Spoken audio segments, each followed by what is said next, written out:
Ipagdasal ang mga may lihim na galit sa atin. Ako po si Father Fiel Pareha at ito po ang ating segment, ang Daily Devotion, na kung saan tayo po ay magdarasal, magbabasa at magninilay kasama ng salita ng Diyos sa buong taon. Manalangin tayo. Sa ngalan ng Ama, ng Anak at ng Espiritu Santo. Amen.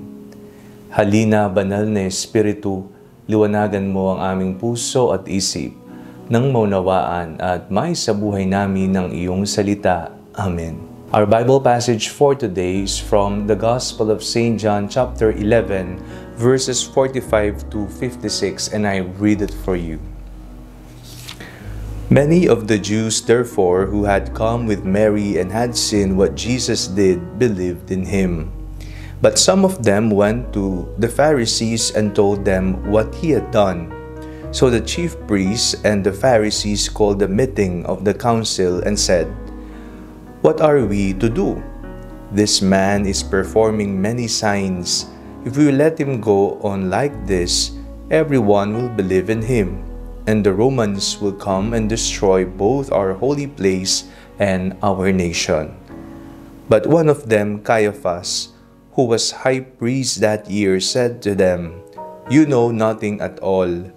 You do not understand that it is better for you to have one man die for the people than to have the whole nation destroyed." He did not say this on his own, but being high priest that year, he prophesied that Jesus was about to die for the nation, and not for the nation only, but to gather into one the dispersed children of God. So from that day on, they planned to put him to death. Jesus therefore no longer walked about openly among the Jews, but went from there to a town called Ephraim, in the region near the wilderness, and he remained there with the disciples. Now the Passover of the Jews was near, and many went up from the country to Jerusalem before the Passover to purify themselves. They were looking for Jesus and were asking one another as they stood in the temple, "What do you think? Surely he will not come to the festival, will he?" May kilala po ba kayo na may lihim na galit sa inyo? Kahit hindi man po nila sabihin sa inyo o kaya naman ilihim at hindi kailanman papahalata na sila ay nanggagalaiti sa inyo, o kaya naman hindi kanila trip, ayaw kanilang kasama, ito'y mararamdaman mo at ito rin ay mababalitaan mo base na rin sa kwento ng mga nakakaalam. Ito po ay hindi kaiba sa karanasan ng ating Panginoong Hesukristo. Sa katunayan, ngayong araw na ito, sa ating ebanghelyong napakinggan, talagang desidido ng umang, ng patibong ang mga taong may lihim na galit sa Kanya. Sila'y natataranta sapagkat napakarami na ang sumasama at naniniwala kay Jesus sapagkat naging popular na si Jesus. Napakarami niyang pinagaling, napakarami niyang tinulungan at dinamayan.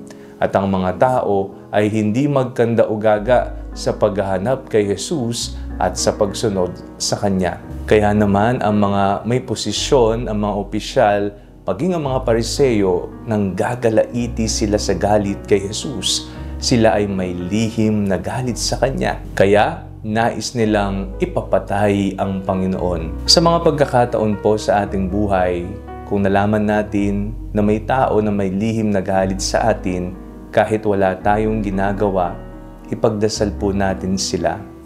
Kagaya ng ginagawa ng ating Panginoong Jesucristo, hindi siya naghiganti. Hindi siya gumawa ng bagay na ikapapahamak ng mga taong may lihim na galit sa Kanya. Bagkus, sila ay Kanyang ipinagdasal, inintindi, at ibinigay niya ang Kanyang sarili sa banal na kalooban ng Amang nasa langit. Ang Kanyang oras ay paparating na. Tara! Samahan natin ang ating Panginoong Jesucristo bukas sa Kanyang maluwalhating pagpasok sa Jerusalem sa pamamagitan ng Linggo ng mga Palaspas.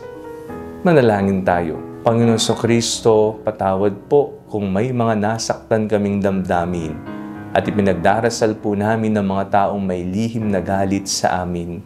Pagkalooban niyo po sila ng kapayapaan sa puso at kaisipan. Amen. Sa ngalan ng Ama, ng Anak at ng Espiritu Santo. Amen. Huwag po ninyong kalimutang i-like ang video ito, mag-comment po kayo and share it with your family and friends. Ang Panalangin Bago Matulog ay may sariling Facebook page na po. Huwag niyo pong kakalimutang mag-like at mag-follow dito and do not forget to subscribe to our YouTube channel. I-click niyo lamang po ang link na nasa description ng video ito o kaya naman po search Father Fiel Pareha. At kung gusto niyo naman pong maging updated sa ating pagpapahayag, you can join our broadcast channel dito po sa ating Facebook page. God bless you po.